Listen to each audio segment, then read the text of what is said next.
Hey guys, welcome back to our channel. I'm Chris and this is Jason Martinez. Hello. He's in the hot seat today to answer some commonly asked questions for our collision center. So if you've got a wrecked car, buckle up. We've got all the info you need. Why do I have to pay my deductible? Good question. Now, in an at-fault accident is the only time you will have to pay your deductible. If someone hit you, not at fault, you will not have to pay. Second question, we kind of touched on this before, but if the accident is not your fault, do you have to pay the deductible? Most cases, no. In an instance where the accident damage is more than what the person actually has on their other policy that hit you, you would have to do something called PD excess, where you have to use your own insurance. But in that process afterwards is something called subrogation, where your insurance company will sue the other insurance to get your money back. What steps do I have to take to file an insurance claim? First and foremost, make sure you get a police report. A lot of times people might say, hey, we'll take care of this on our own. You leave the scene of an accident. Not having a police report makes you lose power. After that, call the insurance company. Whether it's your insurance company or the at-fault parties, someone has to file a claim. After that, they'll take your statement, verify all the facts of loss, then you're on the right step to get your vehicle repaired. Obviously, this car is not going anywhere. So how do you set up a rental car if you can't drive your car while it's in for repairs?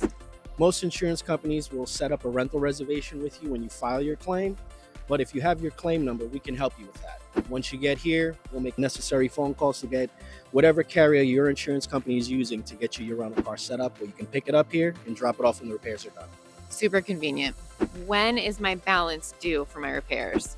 Upon pickup of the repairs. Question number 6. I know that we offer payment plans at the service center here. Can people make payments on the repairs at the collision center? Absolutely. Before the vehicle leaves, balance will have to be paid in full. So making payments, not a good idea, but we do have Sunbit here where you can apply.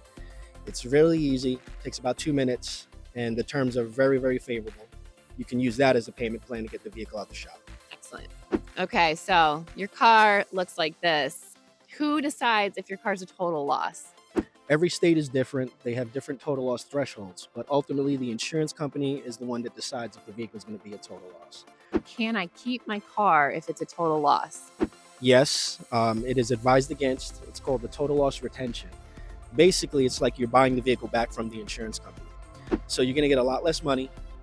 Plus, any repair you do to that vehicle, you're going to be responsible for. And before you can get it back on the road, you have to go through an extensive process with the state that you live in so they can get that vehicle back on the road. Next question. What happens if a part is on back order? We have a team dedicated to locating these parts. We don't only try to buy them from Southeast Toyota, but we go to other states. Unfortunately, back order situations are happening a lot more with older vehicles, but it's something that is controlled at the manufacturer level.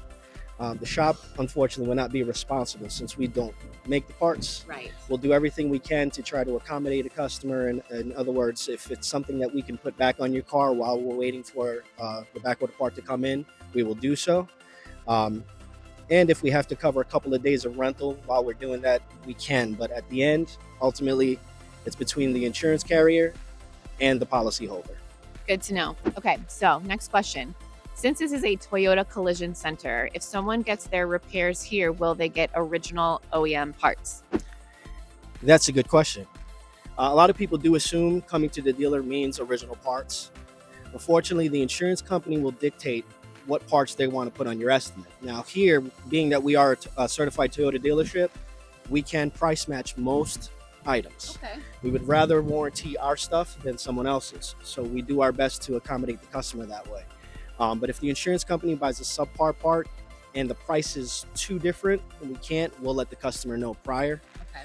But coming to the dealership does not ensure 100% that you will get original parts. It's good to know. Last question, and I know you hear this all the time, so apologies for asking again, but how long will my repair take? That depends on many factors. We have multiple insurance contracts here where we write the estimates. Those tend to go by faster. But if you have a carrier that does not have a contract with the dealership and we have to wait for them, that is called the supplemental process. We would have to wait for the adjuster to contact us, come back and look at the additional damage. That can make the process take a little longer. All right, so that wraps it up. If you have more questions, leave them in the comments below and we will ask the man of the hour here and get you answers. Also, if you need auto repairs, whether you drive a Toyota or something else, stop by Toyota of Clermont. We're at 16851 State Road 50, just west of the Florida Turnpike.